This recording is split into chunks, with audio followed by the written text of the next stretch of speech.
Oppo Reno 15 Pro 5G, c'est le smartphone qu'on va parler aujourd'hui. Est-il intéressant? Si vous avez vu les sorties du Oppo Reno 15 FS, 15F et le Oppo Reno 15 classique, j'ai d'ailleurs déjà fait une vidéo pour chaque smartphone, donc n'hésitez pas à aller regarder si c'est toujours pas fait. Donc aujourd'hui on va parler de la version Pro 5G, mais avant de commencer cette vidéo, si vous n'êtes toujours pas de ma chaîne YouTube, abonnez-vous, elle est 100% high-tech. Et bien entendu, si vous voulez me poser des questions en direct, en live, n'hésitez pas à vous abonner sur mon TikTok. Et si vous souhaitez acheter l'un de ces smartphones ou même un smartphone d'une autre marque ou un autre produit tech, n'hésite pas à faire un tour sur mon site internet lorenzo-tech.fr qui sera en bas dans la description. Allez, on commence par le design. Alors en termes de design, on aime ou on n'aime pas, dites-moi ce que vous en pensez en commentaire. Alors il ressemble énormément aux autres Oppo Reno 15. Oppo s'est pas embêté à changer chaque smartphone en termes de design parce que ça a un coût, hein, donc c'est pour ça qu'ils se ressemblent énormément. On a une coloris marron spécialement pour cette version Pro et notamment pour mieux les distinguer. Donc on aime ou on n'aime pas, dites-moi ce que vous en pensez en commentaire. Et pour information, hein, ce Oppo Reno 15 Pro 5G est un smartphone début haut de gamme, hein, on peut le dire, vu le prix que je vous donnerai en fin de vidéo. Maintenant on attaque les caractéristiques de la face avant. On a une diagonale de 6,32 pouces avec une très bonne résolution Full HD+, technologie d'écran AMOLED accompagné par un taux de rafraîchissement de 120 Hz. Par contre, attention, on n'est pas sur un vrai 100 Hz avec une dalle LTPO, on est sur un 100 Hz classique entre 60 Hz et 100 Hz. Bon, c'est un peu normal parce que souvent pour ce prix-là, tous les smartphones n'ont pas de dalle LTPO, donc voilà, ça reste plutôt classique. Ensuite, au niveau de la luminosité, on est sur un écran de 1800 nits. Alors là, oui, c'est vrai que c'est pas l'écran le plus lumineux par rapport à ce prix, mais bon, chez Oppo, souvent ils explosent pas hein, les chiffres hein, au niveau de la luminosité, mais souvent ça suffit amplement pour 90% des personnes, même quand vous êtes en extérieur, ça va, ils gèrent plutôt bien la luminosité, surtout qu'ils ont une luminosité automatique, donc par rapport à la lumière ambiante, c'est là où l'écran choisit s'il faut mettre au max ou pas au max, ça fonctionne souvent plutôt pas mal, donc voilà, il faut pas non plus rester bloqué hein, sur les chiffres. Et pour terminer, si vous aimez bien regarder des contenus multimédia sur Disney+, Apple TV+, Netflix, je vais pas tous les citer hein, sur les services SVOD, et bien on a un écran qui est compatible HDR et HDR10+, donc ça franchement c'est un bon point. Et pour ceux qui aiment bien faire des vlogs hein, ou des photos selfie, on a une très bonne caméra de 50 mégapixels. Allez, maintenant on attaque la partie photo. Alors si jusqu'à maintenant les Oppo Reno 15 FS ou le classique, vous vous dites ah non la partie photo c'est pas suffisant, bah normalement celui-ci va vous plaire parce que c'est le meilleur par rapport à tous les Oppo Reno 15. Je vous donne les caractéristiques. On a un capteur principal de 200 mégapixels, donc bien meilleur par rapport aux autres capteurs de 50 mégapixels qu'on retrouvait sur les précédents Oppo Reno 15. On a ensuite un ultra grand angle de 50 mégapixels, bien meilleur par rapport aux 5 capteurs d'ultra grand angle de 8 mégapixels qu'on retrouve hein, sur le Oppo Reno 15 FS ou même le Oppo Reno 15 juste en dessous de cette version Pro.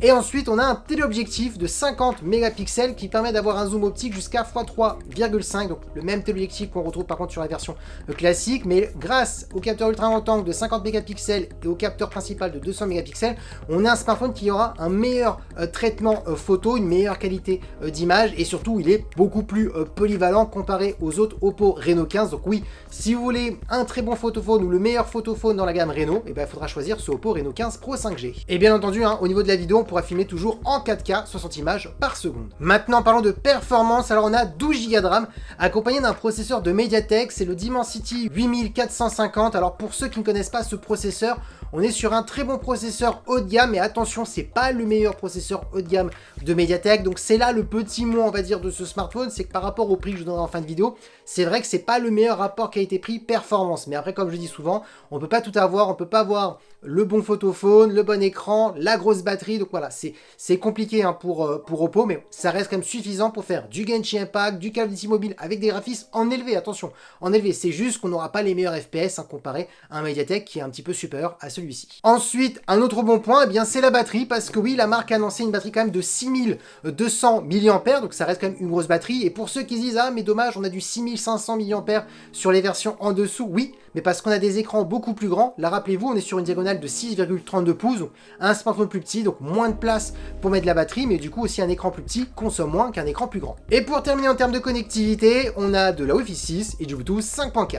Allez, je vous donne le prix de ce Oppo Reno 15 Pro 5G, eh bien il est annoncé au tarif de 799,90 €, donc oui, on peut le dire, à 800 €. Alors quels sont les points positifs de ce smartphone? Le premier bon point, eh bien c'est sa partie photo, parce que oui, on peut le dire, on est sur une partie photo qui est quand même plutôt polyvalente. Là, vu le prix en même même temps, c'est normal, on est sur un smartphone quand même début du haut de gamme à 800 €. On n'est pas dans le premium à 1000 €, mais on est comme sur un smartphone haut de gamme. On a un bon capteur principal de 200 mégapixels, un bon ultra grand angle de 50, un téléobjectif de 50 qui permet d'avoir un zoom optique jusqu'à x3,5. Super. L'écran aussi est bon, même si ça aurait pu être un peu mieux, un écran un peu plus lumineux par rapport à la concurrence, mais bon, voilà, on peut pas non plus tout avoir. Les performances, c'est le petit moins. Alors attention, quand je dis petit moins, parce qu'on est sur un bon processeur pour faire du gaming, il n'y aura aucun souci. Mais c'est vrai que quand on voit la concurrence chez Realme ou Xiaomi ou même d'autres marques, souvent on a des processeurs plus performants pour ce prix. Mais là, ils ont préféré, pour avoir un prix, essayer d'être limité à 800 €, ils ont préféré mettre un processeur MediaTek un petit peu en dessous pour pouvoir tout mettre dans la partie photo et dans la batterie, parce que oui, on est quand même sur une grosse batterie de 6200 mAh. Donc vous voyez quand même, on a un smartphone quand même plutôt polyvalent un peu partout, sans exploser les chiffres, notamment au niveau des performances. Du coup, si vous êtes une personne qui aime bien Oppo et que vous avez un budget à 800 € et que vous voulez le meilleur photophone dans la gamme Oppo Reno, bah oui, c'est ce smartphone-là qu'il faut choisir. Il a aussi le meilleur processeur dans toute la gamme Oppo Reno, donc ça reste quand même un bon choix. Par contre, oui, si vous voulez le meilleur rapport qualité-prix, c'est vrai que ce ne sera pas ce Oppo Reno 15 Pro 5G qu'il faudra choisir. Du coup, dites-moi ce que vous en pensez en commentaire de ce smartphone. Est-il intéressant? Pour les fans de Oppo, est-ce que vous allez l'acheter? Écrivez-moi tout ça en commentaire, parce que oui, la vidéo est terminée. J'espère que la vidéo vous a plu. Si c'est le cas, n'oubliez pas le petit pouce like, de vous abonner sur cette chaîne YouTube et de vous abonner aussi à mon TikTok pour suivre mes lives et pour que je puisse répondre à vos questions en direct. Ça, c'est plutôt pas mal. Et ensuite, si vous voulez acheter ce smartphone ou plein d'autres produits tech, n'hésitez pas à aller faire un tour sur mon site internet lorenzo-tech.fr. Le lien sera en bas dans la description. Et sur ce, je vous dis à très bientôt. C'était Lorenzo avec Tech. Ciao!